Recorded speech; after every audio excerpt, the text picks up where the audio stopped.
Será que Dorival Júnior não confia em Endrick? Entende que o garoto ainda não está pronto? Mas por que convoca? Porque a partir do momento em que ele perde um centroavante e decide, ao invés de colocar o Endrick, improvisar um jogador na função de camisa 9, o recado que se passa é o pior possível. Vamos lá, vamos falar dessa escalação do jogo do Brasil hoje contra o Equador. Eu não estou entendendo. De novo. Like no vídeo, se inscreva, ative o sininho, rumo a 220 mil inscritos por aqui. Galera que acompanha as lives da Paola Colaro, ontem a gente direcionou a galera, para a live com a fundadora do MSA. Paola Colaro está no departamento médico nesse momento, mas a galera que acompanhou essa live ontem está por dentro do que é o MSA, do que é essa mentoria sobre tráfego pago que transformou a vida da Paola e de tanta gente. E hoje é o dia para quem não entrou ainda aproveitar os bônus, as bonificações até 11h59 da noite. Eu vou deixar o link na descrição do vídeo e no comentário fixado para você até às 11h59 da noite se tornar um aluno do MSA. Link tá aí na descrição e no comentário. Quem viu a live de ontem, quem acompanha as lives, sabe exatamente do que eu tô falando. Aproveita até 11h59, beleza? Segundo recado, aposta ganha. Hoje eu fiz esse palpite aí, eu fiz essa combinada aí, de placar exato do jogo, total de gols, gol do Vini a qualquer momento. Você pode conferir no Aposta Ganha várias oportunidades também para essa data FIFA, para o jogo da Seleção Brasileira. QR Code na tela, maiores cotações do Brasil. Vamos lá. Pedro foi cortado. Primeira coisa, o time que o Dorival trabalhava, ou pensava em trabalhar, porque o Pedro acabou se machucando lamentavelmente antes mesmo do treino começar, ali no comecinho do treino sozinho, mas o time que estava na cabeça do técnico da Seleção Brasileira tinha Pedro como titular, ok? O Pedro machuca. Qual é a opção imediata para a reposição do Pedro? Endrick. Tanto que é importante desenhar essa cronologia para você entender o tamanho da incoerência do técnico da seleção. Por que estou confuso? Tenho motivos para isso? Tenho. Vamos lá. Tanto que quando o Pedro machuca no treino, o treino estava montado, a Monique Danello tem informado isso lá na TNT Esportes. O treino estava montado, preparado para o Pedro titular no ataque do Brasil. Quando o Pedro machuca, o que acontece? O Endrick treina na função do Pedro.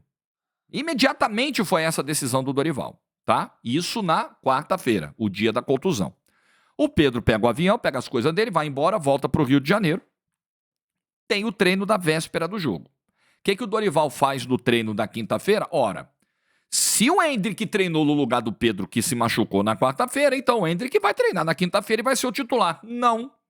No último treino antes do jogo, o Endrick treina o tempo todo entre os reservas. E aí o Rodrigo faz a função de 9 com o Luiz Henrique aberto pelo lado direito. E aí mais uma coisa que me deixa muito confuso. Vocês lembram da convocação? Quando sai a lista da Seleção Brasileira, o Rodrigo é meia. O Rodrigo é convocado como jogador de meio campo, como opção de meio campo. E aí, na Copa América, o Rodrigo foi utilizado na função de falso 9 e não deu certo. O Dorival Júnior vai insistir em ter um Rodrigo ali. Vai insistir em um ataque móvel contra uma seleção física. E aí eu me pergunto se o Dorival de fato estudou o Equador. Se o Dorival de fato sabe as características da linha defensiva do Equador. De jogadores muito físicos, tem até zagueiro improvisado na lateral, de volantes muito fortes. Lembra o jogo contra a Colômbia? Lembra como foi? Como o Brasil perdeu no físico para a Colômbia os 90 minutos. Tinha jogador da Colômbia nos 90 minutos inteiro, dando pique, dando bote, desarmando, ganhando no tranco, e o Brasil com um ataque móvel sucumbiu diante de uma Colômbia técnica e física. O Equador é menos técnico, mas é igualmente físico com a Colômbia. Então o Dorival vai apostar num ataque móvel que tem algum risco de não dar certo. Mas independentemente disso, da questão tática, da questão de encaixe, da questão de perfil, tem uma questão de coerência aí. Se o Endrick é o centroavante em tese reserva, por que o Endrick não pode ser escalado quando o titular machuca? Para que o Endrick está na seleção brasileira? Para que convocar o Endrick? O Dorival vai dando recados muito claros de que não confia ainda no Endrick. E ele usa muito o argumento da idade, da inexperiência, da cautela, do cuidado. E eu vou dizer para vocês aqui, eu não sou treslocado, não sou maluco de entender que a gente tem que atropelar processos. Eu sou o cara que defende processos aqui o tempo todo. Etapas que precisam ser cumpridas, desenvolvimento, tudo antes da hora faz mal. As coisas têm o seu momento certo. Agora, essa cautela, essa linha de pensamento, ela não pode segurar a fila. Você não pode ser injusto com alguém que está merecendo uma oportunidade. Porque você, porque, puxa, a gente tem que esperar, a gente tem que ter calma. O Endrick já se provou, o Endrick não é a solução, o Endrick não se colocou como solução de todos os problemas da camisa 9 do Brasil. Camisa 9 do Brasil vive problema faz tempo. Faz tempo. O nosso 9 da Copa do Mundo era o Richarlison. Todo respeito. Mas assim, porra, a gente foi pra Copa do Mundo com um pombo de centroavante, sabe? Na boa, né? Então não é crônico o problema da camisa 9 do Brasil. Não vai ser o Endrick que vai chegar e vai resolver em 6 meses. Ele foi convocado pela primeira vez em março. Nós estamos em setembro. Sabe? Não é. Agora, ele é uma opção viável hoje. Ele joga no Real Madrid, gente. Ele já meteu gol no Real Madrid. Ele já meteu gol com a camisa da seleção brasileira no Bernabéu. Ele já meteu gol com a camisa da seleção brasileira em Wembley. Ele já meteu gol com a camisa da seleção brasileira no último minuto em amistoso antes da Copa América. Peraí, gente. E aí vou dizer o seguinte, um argumento que vai sair de dentro da CBF, provavelmente. Não, mas veja bem. O Endrick foi escalado como titular contra o Uruguai e não deu certo. Ora, depois de passar a Copa América inteira no banco, depois de ir perdendo minutos de um jogo pro outro, num jogo que era decisivo e que não tinha o Vinícius Júnior, aí beleza, não deu certo, então não serve mais, porque não deu certo contra o Uruguai, numa seleção completamente descoordenada, uma seleção que não atacava, uma seleção que tinha muita dificuldade de construir jogo, que também perdeu no duelo físico pro Uruguai, aí a culpa é do Endrick, então agora ele não serve para jogar contra o Equador. Pelo amor de Deus, eu não consigo enxergar coerência, lógica.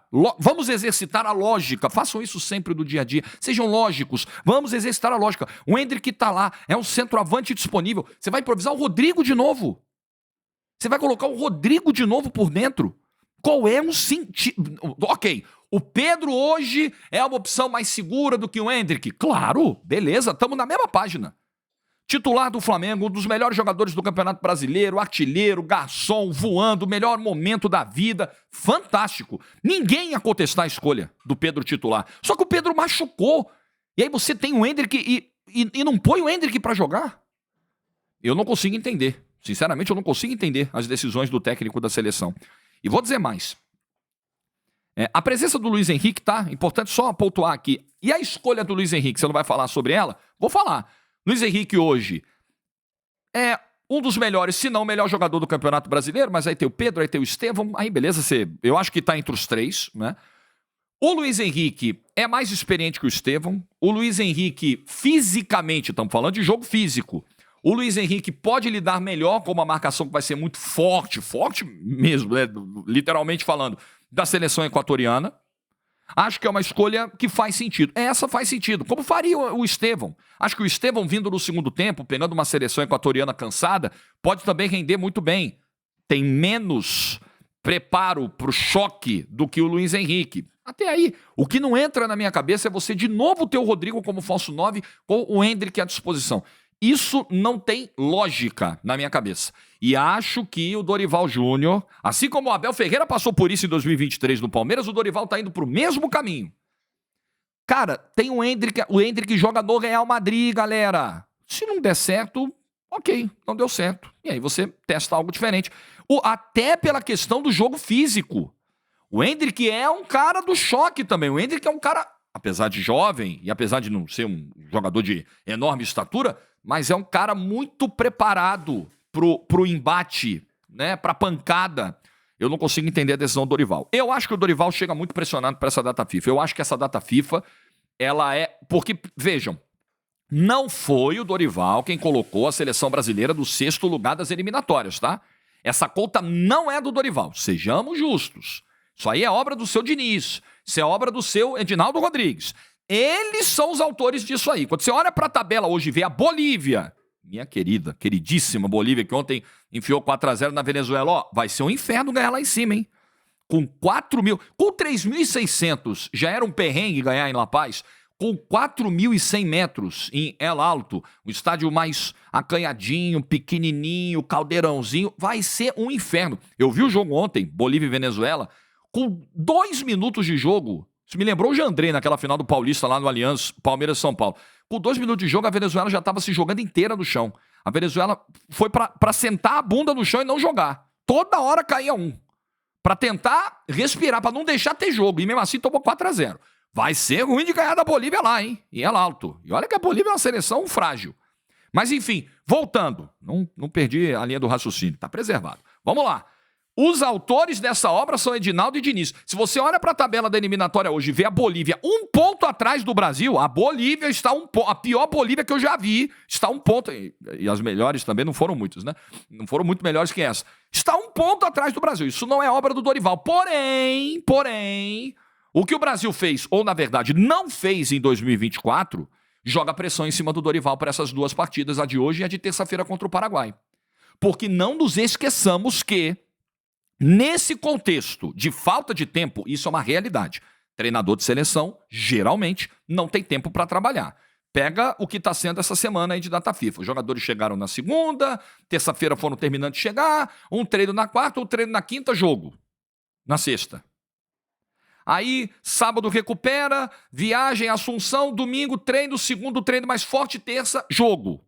E quarta-feira os caras voltam para os seus países. Então, realmente, é um tempo muito curto. Só que na Copa América, o Dorival teve 45 dias. 45 dias reunido com a seleção brasileira para apresentar o futebol pífio que apresentou na Copa América. Então, a pressão está em cima do técnico da seleção, sim. Sim. Se o Brasil eventualmente cai de posição, se o Dorival pega a seleção em sexto na eliminatória em setembro, entrega em sétimo, ou entrega estagnado no sexto lugar, a cobrança vai inteira para cima do técnico da seleção. Porque todos vão lembrar o que o Brasil não fez na Copa América. Eu acho que é uma data FIFA muito delicada para o Dorival. Então você está defendendo troca do trabalho do Dorival. Mas claro que não, gente. Claro que não. Se a gente entrar nessa também, de ficar trocando de treinador a cada ano, se a gente entrar nessa loucura, eu acho... Ah, mas pô, quando a Argentina trocou pelo Scaloni deu certo. O Marrocos pegou o cara 3 meses antes da Copa e deu certo. Gente, não vamos tratar a exceção como regra, pelo amor de Deus. Eu não gosto dessa realidade. Tem gente que acha que para a seleção isso é diferente. O importante é o cara chegar em 2, 3 meses. Eu prefiro pegar o exemplo da Alemanha, do Joachim Löw, de toda a caminhada que foi feita e resultou no título extraordinário do Brasil, inclusive metendo 7 do dono da casa na semifinal. Para mim, esse é o modelo ideal. Agora, que o trabalho do Dorival Júnior até agora é decepcionante, que algumas decisões do Dorival Júnior até agora são decepcionantes, são. Que algumas explicações do Dorival Júnior até agora não me convencem. Você quer mais um ponto? Sobre o zagueiro cortado. Militão foi cortado ontem. Problema muscular. Tomara que não seja nada sério pro Militão. Aliás, o Real Madrid perdeu alguns jogadores nessa data FIFA, né? Tchouaméni também machucou, teve mais um, enfim, tem uma bruxa solta aí. Olha que o Real Madrid na temporada passada também teve um monte de lesão e foi campeão da Champions, só isso. Mas vamos lá, Militão foi cortado. Até o momento, sexta-feira, 11h19, acabou de virar 1 minuto aqui, 11h19 da manhã, que é a hora que eu tô gravando o vídeo, é o dia do jogo, tá? O Militão foi cortado ontem, na véspera do jogo. Hoje é o dia do jogo contra o Equador. Até o momento, não foi convocado um zagueiro pro lugar do Militão. E aí eu fico me perguntando, por que raios? Por qual motivo não foi convocado o zagueiro? Aí a galera imediatamente pensou, Fabrício Bruno, tá lá naquela listazinha prévia e tal, já tá aqui no Brasil, joga em Curitiba, você pega um voo do Rio pra Curitiba, molezinha, 1h10 de voo, você chega em Curitiba. Por que não convocou o Fabrício Bruno? Ah, porque, veja bem, tem o Danilo, que pode fazer a zaga, ele é zagueiro na Juventus, zagueiro reserva. Isso é importante lembrar também. O titular da lateral direita do Brasil não é apenas que ele seja lateral na seleção e zagueiro do time dele. Isso é pior do que isso, é mais grave do que isso. Ele é zagueiro reserva do time dele. O lateral direito da seleção brasileira é um zagueiro reserva da Juventus. Se isso não é um ponto de preocupação, o que mais seria, né? Mas tudo bem. Não, mas é porque, puxa vida, o Danilo tá aí, então se der uma zica na zaga, você joga o William para a lateral direita e põe o Danilo de zagueiro. Esse é o planejamento, então, da seleção brasileira? Para mim tem uma outra justificativa aí para não levar o Fabrício Bruno nesse momento. O Flamengo acabou de perder o Pedro machucado. É óbvio que o Flamengo tá sentido com essa situação, tá irritado com essa situação e deveria mesmo. Pô, é um prejuízo gigante. Nem o valorzinho que a FIFA paga lá paga, cobre o tamanho do impacto dessa perda do Pedro. O ano pode ter acabado para o Flamengo. Isso pode ter custado os títulos que o Flamengo ainda disputa no ano. Então, normal que qualquer rubro-negro esteja puto com isso. Mas aí você vai deixar de convocar o Fabrício Bruno para não milindrar ainda mais, para não piorar mais a relação com o Flamengo. Se esse for o motivo, desculpa, não dá assim, né? Não dá. Cada um nessa hora, a seleção tem as suas necessidades, cada um pensa do seu. Mas independentemente de ser o Fabrício Bruno, tá? O rubro-negro nessa hora talvez falou, porra, Jorge, esquece o Fabrício Bruno, vai tirar mais um daqui, aí machuca, eu quero ver. Ou um outro zagueiro. Alguém, pega alguém. O que não dá é pra... não, nós vamos esperar pra ver o que faz na terça-feira. Se machuca alguém hoje no jogo, gente. Olha, sinceramente, eu acho que a seleção brasileira vive um momento muito delicado, um momento perdido mesmo, e eu acho que isso vem da administração, que é completamente patética, um negócio tosco. Você vai processar não, né, Edinaldo? Não, né? Você agora tá com essa mania aí também. Agora é ação judicial pra cima de tudo que é lugar. É uma gestão péssima. Eu acho a sua gestão tosca, risível. Motivo de piada a sua gestão à frente da CBF. Então, isso passa pela comissão técnica, né? Eu acho que o Brasil pode conseguir vitória hoje em Curitiba? Pode, claro. Pode ser que dê super certo o ataque com o Rodrigo de falso 9, que o Luiz Henrique mantenha o nível que ele está apresentando do Botafogo altíssimo. Pode, mas eu não consigo entender. Eu não enxergo justificativa aceitável para você ter o Endrick lá e optar pelo Rodrigo de falso 9. Não consigo entender. Tomara que dê certo, claro, a gente tá na torcida, eu vou narrar esse jogo hoje, 9h30 da noite a gente vai abrir a live no YouTube da TNT Esportes, então se você quiser ficar com a imagem do jogo, mas a nossa narração, eu narro, o VSR comenta no YouTube da TNT Esportes, a transmissão de Brasil e Equador, bola rola às 10 da noite, 9h30, a gente abre a live e vamos ver se vai dar certo a tentativa do Dorival, vamos ver, eu acho um risco alto, eu não correria e não consigo enxergar um argumento convincente para isso. Tomara que dê certo. Até porque, assim, tem uma galera que diz que o jornalista como é que é? Engenheiro de obra pronta, né? Tá aqui, eu tô analisando antes do jogo. Pode ser que o ataque do Brasil voe contra o Equador. Ok, a minha projeção não se confirmou. Pode ser que o pior cenário aconteça e o Dorival seja obrigado. E aí não é que o comentarista, o cara aqui do canal é gênio, é Einstein, nem é um idiota. Ele tá só fazendo projeções. E projeção, você acerta, você erra, faz parte do jogo. Tomara que o Dorival acerte e eu erre. Ficarei bem feliz com isso e amanhã falarei disso no vídeo do meio-dia. Boa sexta para todo mundo. Like no vídeo se você ficou até o final. Juízo e tchau.